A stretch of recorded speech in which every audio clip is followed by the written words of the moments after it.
Plus یہ ہے کہ پہلے آپ چیز کو بیچتے ہیں, اس کے بعد آپ پورا کا پورا پیسہ منافع اس کا حاصل کر لیتے ہیں, جو بھی قیمت ہے اس کی وصول کر لیتے ہیں, اور اس میں سے بہت ہی مائنیوٹ سی چھوٹی سی اماؤنٹ لے کر آپ جمع کرا دیتے ہیں. 20 اور 50% کا بھی مسئلہ ہے. یہ ہے کہ جو آپ 20% تھا خان صاحب کے زمانے میں 50% ٹھیک ہے, انہوں نے خود کیا, لیکن پھر 20% ہی دیا.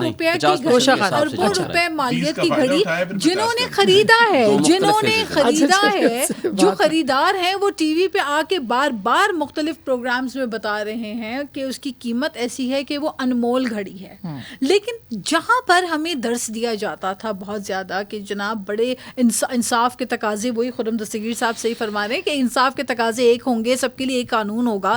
جب باقی میں منہ پہ ہاتھ پھیر کے کہا جاتا تھا کہ جی ہم ایئر کنڈیشن کی فیسلٹی لے لیں گے, یہ چور ہیں, وہ ڈاکو ہیں, یہ ملک لوٹ کے کھا گئے, تو یہ جو ریٹرکس تھے, یہ جو ہیٹ اور نفرت کی سیاست اور گالی گلوچ کی سیاست تھی, اس کا مکافات عمل تو ہونا تھا, کیونکہ مکافات اچھا اس کو آپ مکافات عمل کہہ رہی ہیں, یہ سیاسی انتقام بھی تو ہو سکتا ہے, مطلب یہ مکافات عمل اٹل ہے, یہ دستک نہیں دیتا, یہ آ جاتا ہے, اور جب سر پہ پڑتی ہے تو پھر آواز گونجتی ہے کہ میں نے بھی شاید زندگی میں کچھ ایسا کیا تھا. اس کا سیاست سے کیا اس پہ اثر ہوگا, یہ میں بریک کے بعد پوچھتی ہوں, کیونکہ ظاہر ہے کہ چیئرمین تحریک انصاف جو ہے وہ اب جیل میں ہے, آج نہیں تو کل نہیں تو پرسوں ان کی ضمانت بھی ہو جائے گی, وہ باہر پھر آ جائیں گے. ظاہر ہے کہ لیکن اس کا کمپیریزن کیا جا رہا ہے کہ پہلے جو تھا وہ سپریم کورٹ نے نااہلیت کی تھی, اب یہ ان کا بھی سیاست میں داخلہ ختم, نواز شریف صاحب پہلے فارغ ہوئے, اب تو کیا مستقبل ہوگا اور کیا اثرات ہوں گے, بریک کے بعد اس پہ بات کریں گے.